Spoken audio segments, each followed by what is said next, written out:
Acte 10 est l'un des chapitres les plus décisifs de toute l'histoire de l'Église. Nous y voyons la conversion de Corneille, le centurion romain, et la révélation que l'Évangile n'est pas le privilège d'une seule nation, mais une offre de salut pour tous les peuples. Pierre, qui hésitait auparavant face aux gentils, reçoit une vision qui change tout. Ce que Dieu a purifié ne le considère pas comme impur. Jusqu'à ce moment, le christianisme semblait limité aux Juifs, comme s'il n'était qu'une continuation de la tradition d'Israël. Mais dans Acte 10, la barrière tombe. Le contraste est radical. D'un évangile restreint à un évangile universel, d'un peuple exclusif à tous les peuples. C'est ici que s'accomplit la promesse faite à Abraham. Toutes les familles de la terre seront bénies en toi. Le choc se trouve chez Pierre lui-même. Lui, apôtre du Christ, portait encore des préjugés et des résistances. Il a fallu une vision répétée 3 fois et la visite à une maison de gentils pour qu'il confesse « Je reconnais en vérité que Dieu ne fait acception de personne, mais qu'en toute nation, celui qui le craint et qui pratique la justice lui est agréable. » Acte 10, 34-35. La clé cachée est la suivante. Dieu ne regarde pas l'apparence, la culture ou la tradition, mais les cœurs brisés. Et la promesse est grandiose. Comme Pierre prononçait encore ces mots, l'Esprit Saint descendit sur tous ceux qui écoutaient la parole. Acte 10, 44. La même onction, déversée à la Pentecôte, repose maintenant sur les gentils. Cela signifie qu'il n'y a pas de seconde classe dans le royaume de Dieu. Quiconque croit reçoit le Saint-Esprit et fait partie de la famille du Christ. Cette vidéo va révéler la clé cachée dans Acte 10. L'Évangile ne connaît pas de frontières. Le Saint-Esprit ne fait pas exception de personne. Et la vraie Église est appelée à abattre les murs et à annoncer le Christ à tous. Charles Spurgeon a dit « Le cœur humain est étroit, mais le cœur du Christ est large comme l'océan. Il reçoit tous ceux qui viennent à lui. » Acte 10 commence en nous présentant le personnage de Corneille, un centurion romain de la cohorte italienne, responsable de commander des hommes dans un empire marqué par l'idolâtrie, la violence et le culte des faux dieux. Cependant, le texte surprend en décrivant cet homme non pas comme un païen endurci, mais comme quelqu'un qui craignait Dieu, faisait beaucoup d'aumônes au peuple et priait continuellement. Acte 10, 2. Cette introduction nous montre une clé cachée. Avant que Corneille ne connaisse la plénitude de l'Évangile, la grâce de Dieu opérait déjà dans son cœur, éveillant en lui une soif du vrai Seigneur. Corneille n'était pas juif, il n'avait pas accès aux Écritures comme le peuple d'Israël, mais son cœur était tourné vers le Dieu vivant. Il ne connaissait pas encore le Christ crucifié et ressuscité, mais il cherchait déjà, avec crainte et générosité, celui qui gouverne toutes choses. C'est le mystère de la grâce prévenante. Dieu va de l'avant, préparant les cœurs, éveillant la faim spirituelle, avant même que l'Évangile ne soit annoncé dans sa plénitude. Charles Spurgeon disait « Quand vous trouvez un homme qui a soif de Dieu, sachez que cette soif n'est pas née de lui-même. C'est le Saint-Esprit qui l'a planté comme un signe précurseur de l'eau vive qui viendra. » Ainsi était Corneille.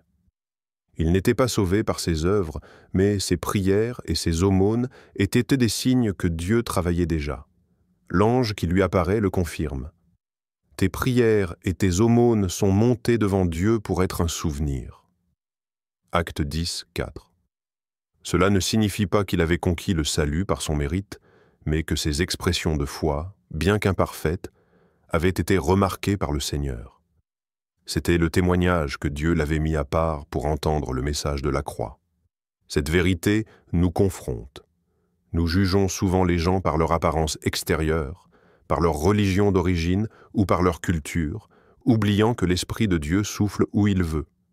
Il y a des Corneilles disséminés dans le monde, des hommes et des femmes qui n'ont pas encore entendu clairement l'Évangile, mais qui prient déjà, cherchent déjà, désirent déjà quelque chose de plus grand que ce monde. Ils ne seront pas laissés de côté, car le Christ est mort pour rassembler, de toutes les nations, un seul peuple pour lui. Spurgeon avertissait: « Ne méprisez jamais la prière sincère de quelqu'un qui ne connaît pas encore tout le chemin, car le Dieu qui écoute ne méprise pas l'étincelle de foi qu'il a lui-même allumée. » Corneille en était la preuve. Sa prière n'a pas été ignorée, mais elle a été exaucée par le plus grand des cadeaux, la révélation de Jésus-Christ. Un autre point important est que Corneille n'était pas seulement un chercheur individuel, mais quelqu'un qui influençait sa maison. Le texte montre que toute sa famille, et même ses soldats proches, le respectaient et suivaient de ses pas. La grâce qui a touché Corneille n'est pas restée limitée à lui, elle a irradié dans son foyer. Cela nous rappelle que la foi authentique n'est jamais stérile, mais qu'elle porte du fruit en témoignage. Cependant, il est fondamental de comprendre. Corneille n'a pas été sauvé par sa piété, mais par l'évangile que Pierre allait prêcher. Sa dévotion n'était pas la fin, mais le chemin préparé pour le salut en Christ. C'est pourquoi l'ange ne lui annonce pas directement l'évangile, mais l'envoie chercher Pierre. L'ange pointe vers l'apôtre, et l'apôtre pointera vers le Christ. C'est l'ordre divin. La foi vient de ce qu'on entend, et ce qu'on entend vient de la parole. Spurgeon disait: « Les œuvres de Corneille ne l'ont pas sauvé, mais elles ont montré que Dieu le cherchait déjà. » Le saint disant: « Salut ne naît jamais dans le cœur humain, mais il descend toujours du trône divin. » Cette distinction est le vital. Corneille était pieux, mais il avait encore besoin du Christ. Ses prières étaient sincères, mais elles manquaient encore de la croix. Son cœur avait soif, mais il n'avait pas encore bu de l'eau vive. La clé cachée dans Acte 10 est que Dieu prépare les cœurs avant même que le message n'arrive. Corneille représente ceux qui, dispersés à travers les nations, sont prêts à entendre, attendant seulement que quelqu'un leur annonce l'Évangile. Il est un rappel que personne ne cherche Dieu par lui-même. C'est toujours Dieu qui cherche le premier. Ainsi, le chapitre commence avec une puissante espérance.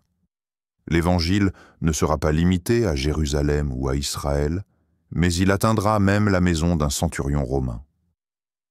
La porte des nations est sur le point de s'ouvrir, et tout commence avec un homme qui priait. Pendant que Corneille cherchait Dieu par la prière et le jeûne à Césarée, le Seigneur travaillait aussi dans le cœur de Pierre à Joppé. Le texte nous raconte que, montant sur le toit pour prier, Pierre eut faim et tomba en extase. Il vit le ciel ouvert et quelque chose comme une grande nappe descendant vers la terre, contenant toutes sortes d'animaux, de reptiles et d'oiseaux. Puis il entendit une voix: « Lève-toi, Pierre, tue et mange. » Acte 10, 13. Pierre, cependant, résista. « Non, Seigneur, car je n'ai jamais rien mangé de souillé ni d'impur. » Mais la voix répondit: « Ce que Dieu a purifié, toi, ne le regarde pas comme souillé. » Cela se répéta 3 fois, et la nappe fut retirée dans le ciel. Acte 10, 10, 16. Voici la clé cachée. L'Évangile n'est pas seulement un message de pardon, mais une révolution qui abat les murs, brise les préjugés et ouvre les portes du royaume à tous les peuples. Pierre portait encore la mentalité de séparation juive qui distinguait les aliments, les rituels et surtout les personnes. Pour lui, les gentils étaient impurs, indignes de la pleine communion. La vision de la nappe ne concernait pas seulement la nourriture, mais les personnes. Ce que Dieu a purifié, personne ne doit le considérer comme indigne. Charles Spurgeon, commentant ce texte, disait: « Pierre devait apprendre que la grâce n'a pas de frontières, que la croix n'est pas une clôture, mais un pont, et que le sang du Christ peut laver le juif et le gentil avec la même puissance. » La nappe qui descendait du ciel était comme un décret divin. Il n'y a pas de seconde classe dans le royaume de Dieu. La résistance de Pierre montre comment même les hommes les plus proches du Christ peuvent porter des traditions et des préjugés qui doivent être brisés par l'Esprit. Il avait marché avec Jésus, entendu ses paroles, vu sa résurrection. Pourtant, il résistait encore. Non, Seigneur. Quelle contradiction! Comment pouvons-nous appeler le Christ Seigneur et dire en même temps non? La nappe révèle que la plus grande barrière n'était pas à l'extérieur, mais à l'intérieur du cœur de Pierre. Et combien de fois sommes-nous pareils?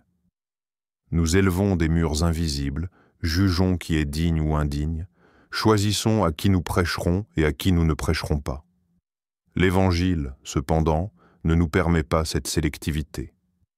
Dieu préparait Pierre à entrer dans la maison de Corneille et à proclamer le Christ qui déverse l'Esprit sur tous. Spurgeon avertissait « Le cœur humain est étroit, mais le cœur du Christ est large comme le monde. Celui qui a l'Esprit du Seigneur n'érige pas de murs, mais ouvre des portes. » C'est la leçon que Pierre devait apprendre, et nous aussi. Le détail de la vision se répétant 3 fois est significatif. Pierre, qui avait renié le Maître 3 fois, est maintenant confronté 3 fois par la voix du ciel.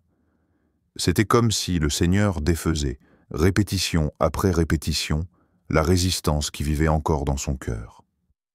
La nappe n'était pas sur la nourriture, mais sur la grâce. Pas sur l'estomac, mais sur les âmes.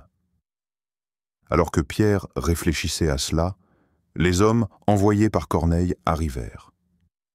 La providence de Dieu a uni les 2 histoires, un centurion assoiffé et un apôtre réticent. L'Évangile n'arriverait pas aux gentils seulement parce que Corneille cherchait, mais aussi parce que Pierre devait être transformé. Le missionnaire avait besoin de conversion autant que le nouveau converti. Cette vérité est dure, mais nécessaire. Souvent, ceux qui marchent déjà avec le Christ ont besoin d'être brisés pour que l'Évangile atteigne plus de gens. Ce n'est pas seulement le monde qui a besoin de transformation, c'est aussi l'Église. Spurgeon disait « Certains croyants sont comme Pierre. Ils aiment le Seigneur, mais ils résistent à son plan. Dieu doit leur montrer, à plusieurs reprises, que la grâce est plus grande que leurs préjugés.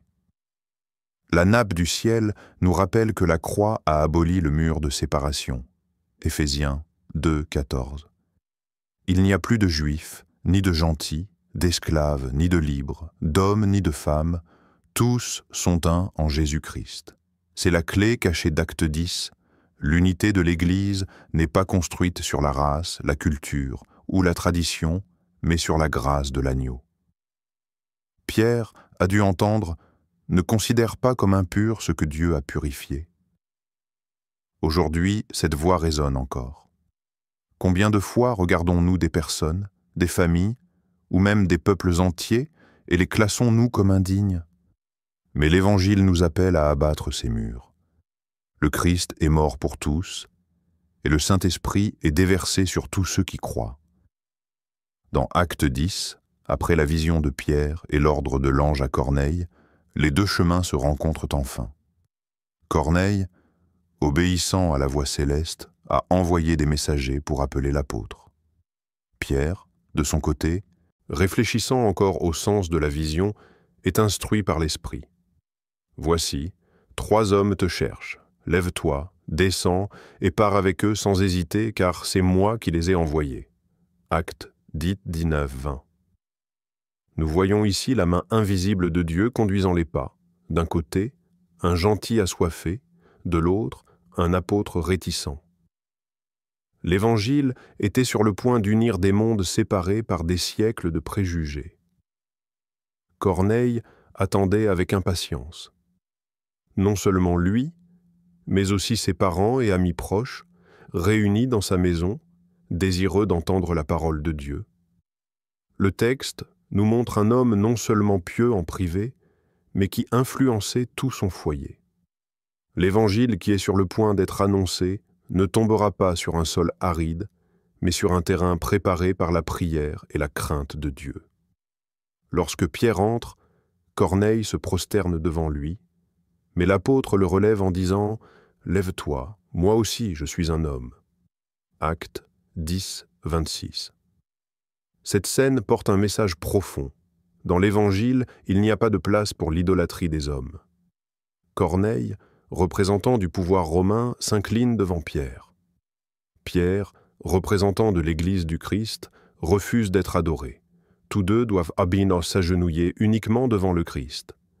Charles Spurgeon disait « L'Évangile nivelle tous les hommes, car devant la croix, il n'y a ni centurion ni pécheur, seulement des pécheurs qui ont besoin de grâce. » La rencontre de Pierre et Corneille est la rencontre de deux mondes, celui du judaïsme fermé et celui du paganisme assoiffé, réconciliés par la croix. Pierre déclare alors l'une des confessions les plus révolutionnaires de toutes les Écritures. « Je reconnais en vérité que Dieu ne fait exception de personne, mais qu'en toute nation, celui qui le craint et qui pratique la justice, lui, est agréable. » Actes 10, 34, 35. C'est ici que le mur tombe. Pierre comprend que la vision de la nappe ne parlait pas d'animaux, mais de personnes. Dieu ne classait plus les peuples en purs et impurs. Le sang du Christ avait purifié tous ceux qui croyaient, sans distinction. Ce moment n'a pas été seulement un changement de perspective individuelle, ce fut un tournant cosmique dans l'histoire du salut. La porte des gentils a été grande ouverte. L'Évangile n'était plus limité à Israël, mais devenait maintenant la bonne nouvelle pour toutes les nations. Spurgeon réfléchissait à cela avec vigueur. L'Église du Christ n'est pas une nation parmi les nations, mais un peuple de toutes les nations. C'est une famille qui parle toutes les langues, mais qui adore le même Seigneur. Corneille et Pierre, ensemble, représentent cette nouvelle réalité. Un Romain et un Juif, autrefois séparés par la haine et la tradition, maintenant unis par la grâce. La rencontre nous enseigne également l'obéissance. Corneille a obéi immédiatement à la voix de l'ange. Pierre a obéi à la voix de l'Esprit, même sans tout comprendre. Tous deux ont obéi, et le résultat fut la manifestation puissante de Dieu. Souvent, nous n'avons pas besoin de comprendre pleinement le plan. Nous avons juste besoin de faire le prochain pas dans la foi.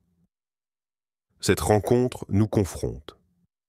Combien de Corneilles Dieu a-t-il placé sur notre chemin, assoiffés d'entendre la parole, mais que nous n'entendrons peut-être jamais si nous n'abattrons pas nos barrières? Combien de Pierre résistent encore, voulant décider qui mérite ou non l'Évangile? L'Esprit nous appelle à vivre le même apprentissage. Dieu ne fait exception de personne. Spurgeon avertissait « Si la grâce de Dieu a été suffisante pour m'atteindre, je n'ose pas douter qu'elle soit suffisante pour atteindre n'importe quel autre pécheur. » C'est l'humilité qui nous ouvre à la mission. Ainsi, Acte 10 nous montre que la rencontre de Pierre et Corneille n'a pas été seulement un moment historique, mais un signe prophétique. L'Évangile abat les murs et construit des ponts. Là où il y avait la séparation, il y a la réconciliation. Là où il y avait les préjugés, il y a l'acceptation. Là où il y avait la division, il y a l'unité dans l'esprit. Le centurion et le pécheur, le romain et le juif, le commandant et le disciple s'assoient maintenant côte à côte pour entendre la même parole. C'est l'œuvre de l'Esprit. Unir en Christ ce que le monde insiste à séparer. Lorsque Pierre se lève enfin pour parler dans la maison de Corneille, il n'apporte pas un discours politique ni philosophique, mais l'essence de l'Évangile. Il commence par reconnaître la révélation reçue. En vérité, je reconnais que Dieu ne fait exception de personne, mais qu'en toute nation, celui qui le craint et qui pratique la justice lui est agréable. Acte 10, 34, 35. Cette confession ouvre le cœur de l'Assemblée et place le Christ comme le seul fondement du message. Voici la clé cachée. L'Évangile ne concerne pas les coutumes juives ou les traditions humaines, mais la personne et l'œuvre de Jésus-Christ, le seul Seigneur de tous. Pierre proclame « C'est la parole qu'il a envoyée aux fils d'Israël, leur annonçant la paix par Jésus-Christ, il est le Seigneur de tous. » Acte 10, 36. La centralité est claire. Jésus n'est pas seulement le Messie des Juifs, mais le Seigneur universel. L'Évangile n'est pas l'héritage d'une culture, mais un don de Dieu pour le monde. Charles Spurgeon disait « Prêchez toujours le Christ, Il est le cœur de l'Évangile, le cœur qui bat à chaque page de l'Écriture. Retirez le Christ du sermon, et vous avez retiré le soleil du jour, l'âme du corps, le courant du fleuve. C'est ce que fait Pierre. Il place le Christ au centre. Il récapitule la vie de Jésus. Vous savez ce qui est arrivé dans toute la Judée, à commencer par la Galilée, après le baptême que Jean a prêché. Comment Dieu a oint Jésus de Nazareth de l'Esprit Saint et de puissance, et comment il a été de lieu en lieu, faisant du bien, et guérissant tous ceux qui étaient sous l'empire du diable, car Dieu était avec lui. Actes 10, 37-38. Pierre présente un Christ vivant, oint, rempli de compassion, victorieux sur le diable. Mais cela ne s'arrête pas là. Le centre du message n'est pas seulement la vie du Christ, mais sa mort et sa résurrection. Nous sommes témoins de tout ce qu'il a fait dans le pays des Juifs et à Jérusalem. Ils l'ont fait mourir en le pendant au bois. Dieu l'a ressuscité le 3e jour et lui a donné de se manifester. Actes 10, 39-40. La croix et la résurrection sont inséparables, car sur la croix le péché a été jugé, et dans la résurrection, la mort a été vaincue. Spurgeon commentait « La croix sans résurrection serait une tragédie. La résurrection sans croix serait un mystère. Mais la croix avec la résurrection est une victoire éternelle pour ceux qui croient. » Pierre poursuit. Il nous a commandé de prêcher au peuple et d'attester que c'est lui qui a été établi par Dieu, juge des vivants et des morts. Tous les prophètes rendent de lui ce témoignage que quiconque croit en lui reçoit par son nom le pardon des péchés. Actes 10, 42-43. Voici le point décisif. Jésus est sauveur et juge. Il pardonne les péchés maintenant, mais il jugera les vivants et les morts au dernier jour. La seule façon d'échapper au jugement est de croire en son nom. L'universalité du message est évidente. Pierre parle devant des gentils et déclare que tous les prophètes l'annonçaient déjà, en Christ, juifs et gentils, riches et pauvres, soldats et pécheurs, tous peuvent trouver le pardon. Il n'y a pas d'autre chemin. Il n'y a pas d'autre porte. Il n'y a pas d'autre nom. Spurgeon renforçait cela. Le message de l'Évangile n'est pas soit religieux et vice, ni soit moral et vice, mais crois en Jésus-Christ et vice, car lui seul a les paroles de la vie éternelle. La prédication de Pierre dans Actes 10 est un modèle pour l'Église de tous les temps. Il n'y avait pas de distraction, pas de détour, pas d'embellissement, seulement le Christ, sa vie, sa mort, sa résurrection, son autorité et sa grâce. C'est l'Évangile pur et simple, et aujourd'hui encore, c'est le seul qui sauve. Pendant que Pierre parlait, le Saint-Esprit a interrompu sa prédication par un signe indubitable. Comme Pierre prononçait encore ces mots, l'Esprit Saint descendit sur tous ceux qui écoutaient la parole. Actes 10, 44. Le ciel a confirmé le message, et la promesse s'est accomplie devant tous. La clé cachée dans Acte 10 est la suivante. Lorsque le Christ est prêché au centre, le Saint-Esprit agit avec puissance. La vraie prédication n'exalte pas le prédicateur, mais le Seigneur. Elle n'élève pas l'Église, mais exalte l'agneau. Elle ne cherche pas les applaudissements, mais appelle à la repentance et à la foi. Spurgeon concluait ses sermons en rappelant « Il n'y a pas de puissance dans les belles paroles, mais il y a de la puissance dans le nom de Jésus. Prêchez-le, et vous verrez les pécheurs se soumettre, les cœurs s'ouvrir et le ciel descendre sur terre. » Pendant que Pierre parlait encore du Christ crucifié et ressuscité, quelque chose d'extraordinaire se produisit. Comme Pierre prononçait encore ces mots, l'Esprit Saint descendit sur tous ceux qui écoutèrent la parole. Tous les fidèles circoncis qui étaient venus avec Pierre furent étonnés de ce que le don du Saint-Esprit fût aussi répandu sur les gentils, car ils les entendaient parler en langue et glorifier Dieu. Actes 10, 44-46. Voici la clé cachée. Le même esprit déversé à Jérusalem le jour de la Pentecôte repose maintenant sur les gentils à Césarée. Il n'y a pas deux évangiles, pas deux esprits, pas deux royaumes. Il y a un seul Seigneur, une seule foi, un seul baptême. Jusqu'à ce moment, beaucoup pensaient encore que l'Évangile était principalement un héritage d'Israël. L'épisode de la maison de Corneille fut la preuve vivante que le plan de Dieu a toujours été universel. De même que dans Acte 2, l'Esprit est descendu sur des Juifs de diverses nations, maintenant il descend sur des gentils sans distinction. Ce qui unifie n'est pas le sang humain, mais le sang de l'agneau. Charles Spurgeon disait « Le Saint-Esprit ne fait pas de discrimination là où le sang du Christ a déjà été versé. Si la croix a une portée universelle, l'Esprit a un pouvoir universel. » Ce déversement a confirmé devant Pierre et les autres que les gentils étaient également acceptés par Dieu, non pas comme des invités de seconde classe, mais comme des héritiers à part entière de la promesse. Le texte souligne que les Juifs qui accompagnaient Pierre furent étonnés. Ils étaient habitués à se considérer comme le peuple exclusif de Dieu. Mais maintenant, sous leurs yeux, l'Esprit déchirait toutes les barrières. Ce qui était pendant des siècles le privilège d'Israël se déversait maintenant sur des Romains, des étrangers, des personnes qui étaient auparavant considérées comme impures. L'étonnement des Juifs révèle la grandeur de la grâce.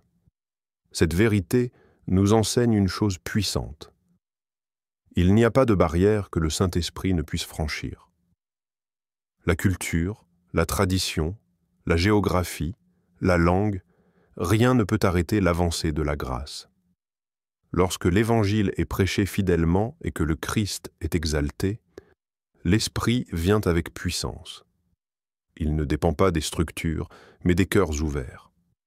Pierre le reconnaît immédiatement et demande « Peut-on refuser l'eau du baptême à ceux qui ont reçu le Saint-Esprit aussi bien que nous » Acte 10, 47.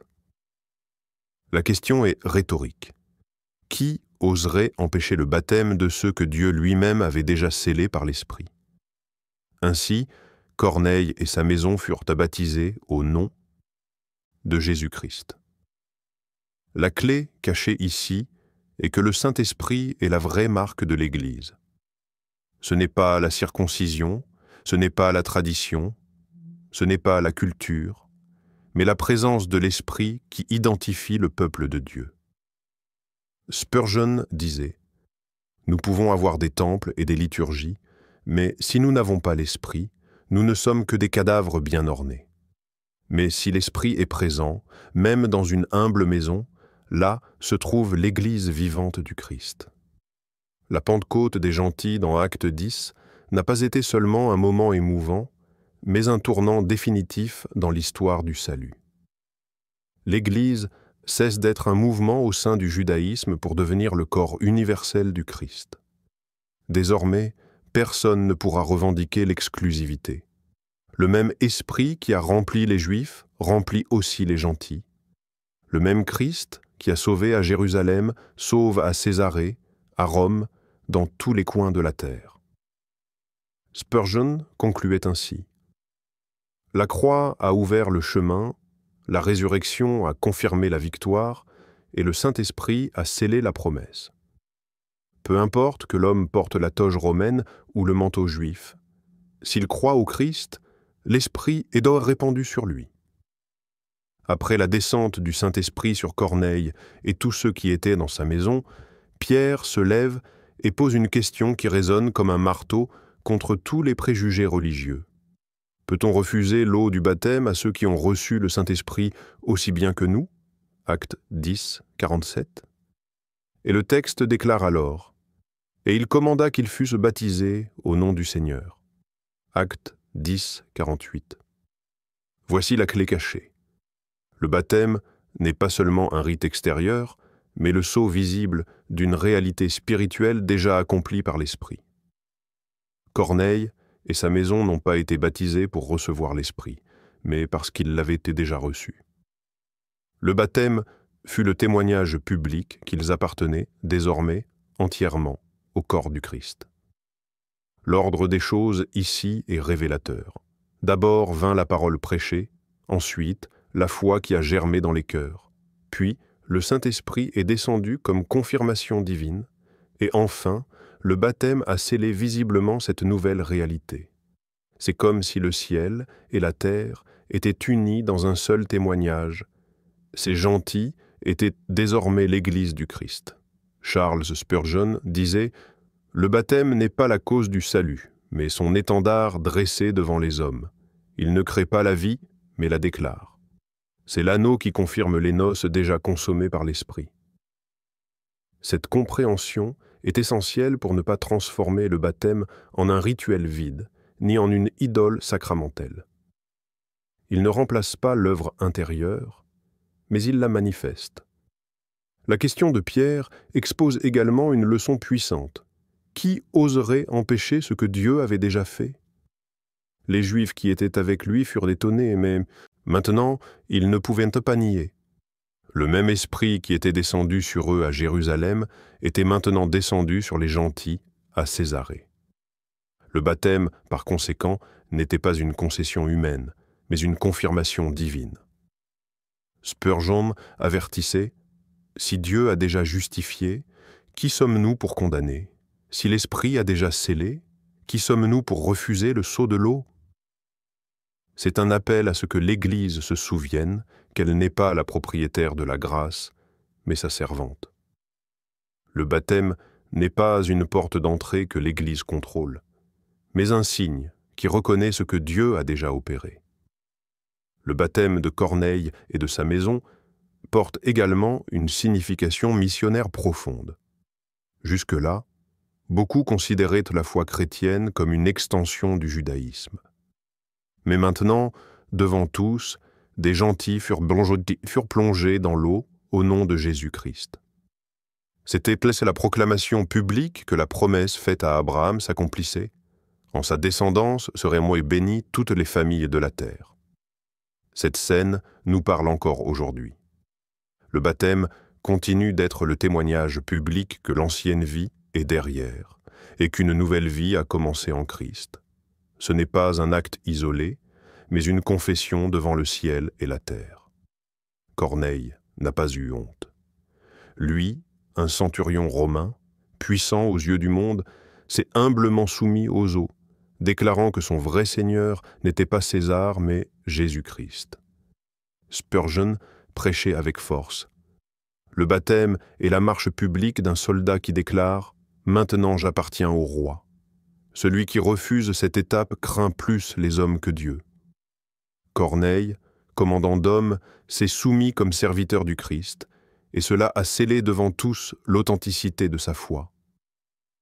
Ce baptême fut aussi un coup mortel porté à la séparation. Jusque-là, les Juifs pouvaient dire « Ils ne sont pas comme nous ». Mais une fois que Corneille et sa maison eurent été baptisés, il n'y avait plus de distinction. Ils étaient unis dans une seule foi, un seul Seigneur, un seul baptême. Éphésiens 4 Inc. La clé cachée dans Acte 10 est claire. Le baptême est la proclamation que le salut est universel. Il n'y a plus de juifs, ni de grecs, d'esclaves, ni de libres, mais tous sont un en Christ. L'eau qui est descendue sur Corneille était la même que celle qui était descendue sur les Juifs à Jérusalem. Le même sang qui a purifié Pierre a purifié aussi le centurion. Le même esprit qui a été déversé au temple se déversait maintenant dans une maison païenne. Spurgeon résumait avec poésie « Le baptême est la cloche de l'Église qui sonne pour le monde. Ici, il y a une vie nouvelle. Ici, il y a des pécheurs lavés. Ici, il y a des enfants de Dieu qui proclament leur foi. » Par conséquent, lorsque Corneille et sa famille sont descendus dans les eaux, l'Évangile a clairement indiqué que le royaume de Dieu ne connaît pas de frontières. Ce qui a commencé à Jérusalem avançait maintenant vers les extrémités de la terre, et l'Église ne serait plus jamais la même. Acte 10 se termine par une scène qui a changé le cours de l'histoire de l'Église. Corneille et sa maison, gentils de naissance, furent baptisés au nom de Jésus-Christ, et Pierre resta quelques jours avec eux. Acte 10, 48. Ce détail final, souvent inaperçu, est aussi puissant que tout le chapitre. L'apôtre juif, qui auparavant ne serait jamais entré dans la maison d'un gentil, y loge maintenant, partageant la table, la communion et la vie. La barrière qui séparait des siècles de préjugés était tombée, et l'Évangile devenait véritablement universel. Voici la clé cachée. Le royaume de Dieu n'est pas limité par des frontières ethniques, culturelles ou sociales. Le Christ ressuscité est le Seigneur de tous, et l'Église qui le suit doit vivre cette vérité sans réserve. Pierre lui-même en témoigne dans le chapitre suivant, lorsqu'il revient à Jérusalem et doit expliquer aux frères juifs ce qui s'était passé. Beaucoup le critiquèrent. « Tu es entré chez des hommes incirconcis et tu as mangé avec eux. » Actes 11, 3. Mais Pierre raconta toute la vision, la descente de l'Esprit et le baptême de Corneille, et il conclut « Si donc Dieu leur a donné le même don qu'à nous qui avons cru au Seigneur Jésus-Christ, qui étais-je, moi, pour m'opposer à Dieu ?» Actes 11, 17. En entendant cela, les Juifs se turent et glorifièrent Dieu en disant « Dieu a donc accordé la repentance qui donne la vie, même aux gentils. » Actes 11, 18. Charles Spurgeon disait « Si Dieu a ouvert la porte, malheur à celui qui ose la fermer. La grâce est un océan que personne ne peut endiguer. » Acte 10 est la preuve que la mission du Christ ne se limite pas à Israël, mais s'étend jusqu'aux extrémités de la terre. Ce chapitre nous enseigne que le plus grand obstacle à l'avancement de l'Évangile n'est pas à l'extérieur, mais à l'intérieur de l'Église elle-même. Le préjugé de Pierre, la résistance des Juifs, la tradition religieuse, tout cela a dû être brisé par le Saint-Esprit.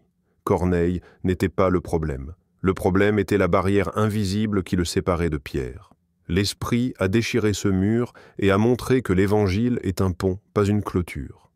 Spurgeon prêchait « L'Église n'existe pas pour garder un club saint pour quelques-uns, mais pour jeter les filets de l'Évangile sur tous.